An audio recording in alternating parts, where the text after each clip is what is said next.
Hey guys, it's Jenna and Harvey, and we are here to do a very fun video today. I'm super excited. We are going to be talking about, well, by we, I mean me. He'll just be here for show at the beginning because he is so cute.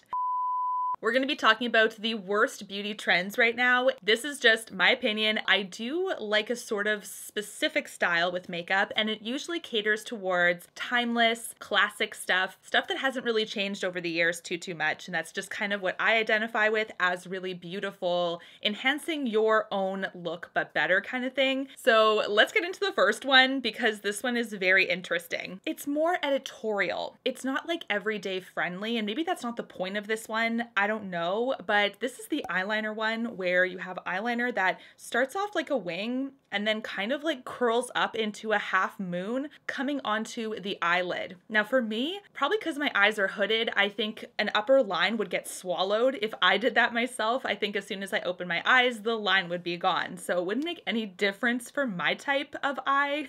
Very high maintenance and very tricky to make sure that everything is nice and straight, especially if you're more on the beginner side and you want to try something kind of trendy. It might actually really fail for you. So this is one that I don't think is going to last for quite a long time. As you can tell, I really just keep my eyeliner to the top lid there and I don't extend it too far. So I'm really kind of keeping it safe with my makeup. That's kind of what I prefer. These types of videos, I feel like always spark some kind of discussion, so I'm pretty excited to see your thoughts on all of these.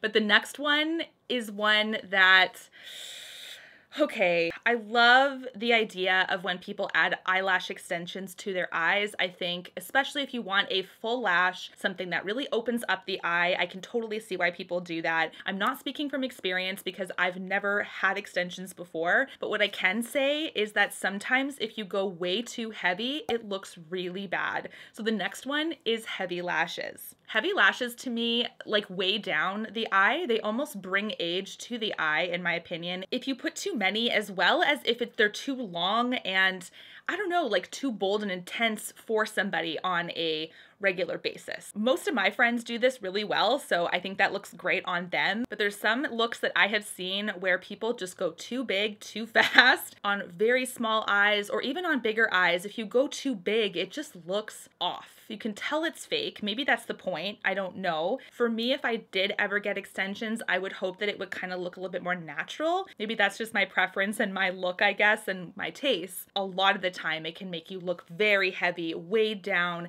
and almost look older than you are. Next, I want to talk about nails. This is also something, okay, so you can see I'm wearing white nails right now, and they're actually fairly short. I am not one that can carry a long nail because I feel like once mine grow out, they don't have a lot of strength, so they will break, which is something that I don't want to deal with. So I keep them short and strong. But there are women out there that do the longest nails I have ever seen, and this is the next trend we're going to talk about that I think is pretty bad. It looks really weird. I don't know exactly what length is where it crosses over into that like, ugh, it looks bad. There really is like too long, and then my mind wanders. I think, how do they wipe? How do they do their skincare? How do they open stuff? How do they, like what? How is this practical? My inner nurse kicks in as well, and basically I think about all the germs and nasty that's like underneath the nails. I feel like my nails being this short, I have to clean them quite a bit, and they're not that long. So things gather, things get stuck. If you have long nails, imagine how nasty that could be. The next beauty trend that I kind of want to see die at this point is liquid lipstick, just because I am heavily not a fan of them. So I do know that a lot of you guys really like it. If it works for you, that's awesome. But for me, it just tends to accentuate my lips and make my lips look older and drier, and anything that I feel a little self-conscious about, like any lines or anything, they just accentuate. It's almost like they put like a nice spotlight right on the imperfections. It really does look like a butthole lip situation if you're not careful.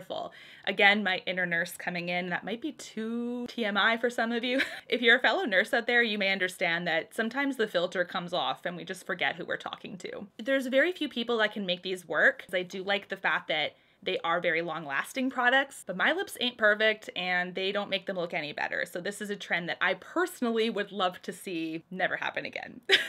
Next, I want to talk about laminated brows. Now, this is also something that is really like case by case, in my opinion. If you have like I would say short to medium hair length on your eyebrow, it's not gonna look that bad. But there's kind of like a way to do it right. If you do brush upward on like the first bit of your brow, I think that looks totally fine. But some people do it up like all the way. And if you have really, really long hair, it looks like you've been electrocuted. I don't know, I just can't unsee that. If you have shorter hair though and you brush it up, it doesn't look like anything different to me. It's not like it's way too long and it just looks off. But if you have really long hair and you don't trim it and then you like brush it directly upward and then paste some wax to keep it in place, to me it's just not a good look on people that have that particular style of hair. I know for me, my hair, especially at the front, can grow quite tall, so I have to just make sure I like trim a little bit. But this is also something that I've seen more so editorial wise, where they're just doing something very bold, very drastic for a fashion show or a magazine shoot or something like that. Especially because we're wearing masks, I feel like we get a lot more emphasis on the eyes and the brows lately. They would really stand out if they just looked off, and this to me is a style that it only suits certain people. This is something I've seen quite a bit kind of on and off, and that is using lipstick as blush. This is something to me that practicality wise makes a lot of sense. But what I will say is that if you choose a matte lipstick, this is just not good. I feel like people will do a matte lipstick and then they'll just beat the crap out of their face to blend it out. Because it's matte, I feel like it's going to be more of a like firmer, denser formulation versus a creamy like satin or something like that. If you're going to do this trick, which I do think, like I said, practicality wise, budget friendly, I think it's amazing to use a lipstick for blush for something else, right? Like there's lots of multi-purpose products out there, but use something with a creaminess to it. Your skin will thank you. Instead of being beat to death trying to blend this thing out because it's so dense, do something with some slip, some moisture to it. Not that all mattes are like this, but I'm talking about the very specific, very dry matte lipsticks that don't have a ton of give to them. You just don't want to struggle beating the heck out of something to blend it in to make it look nice and natural. Speaking of blush, I do want to talk about the trend where people are putting quite a bit of red on the bridge of their nose. This is also something to me that just screams sunburn. Like, why emphasize? I feel like, you know, back in the day, people wanted to contour the nose and make it look smaller. But I think putting red directly on there, I get what they're trying to do, but I think it just brings a lot more focus to the area. And then again, inner nurse coming in, yikes, are you okay? Is your skin okay? Did you forget to put sunscreen on?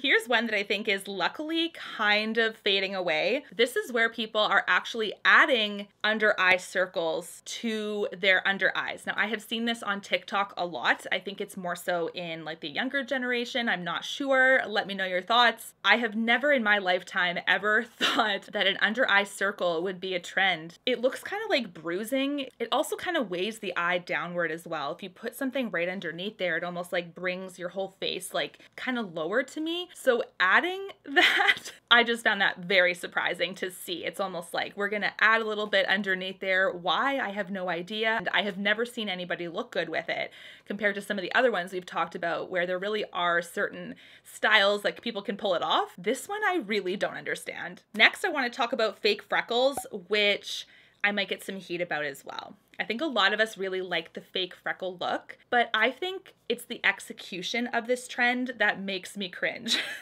If you can get an eyeliner like thin enough to actually put realistically small dots and cute dots, it looks somewhat okay, but there's actually people that are even getting it done semi-permanently. That to me is kind of taking it to the next level. Once again, you do you.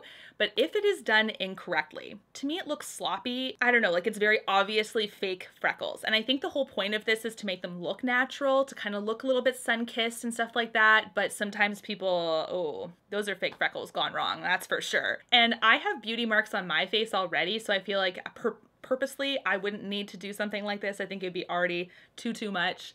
These spots that I have, you know, they're permanent. Fake freckles to me, I think it's going to come in and out in this industry with regards to getting them semi-permanently done. Be careful, make sure that you actually go to someone that you trust and that they do the appropriate size for you so it actually looks realistic. This is one though I personally won't do, given I probably have a lot going on my face already. What do you think of these beauty trends? Let me know your thoughts down below. And what is the worst trend that you have seen that you kind of want it to stop? Until my next one, guys, take care and stay safe. Bye, guys.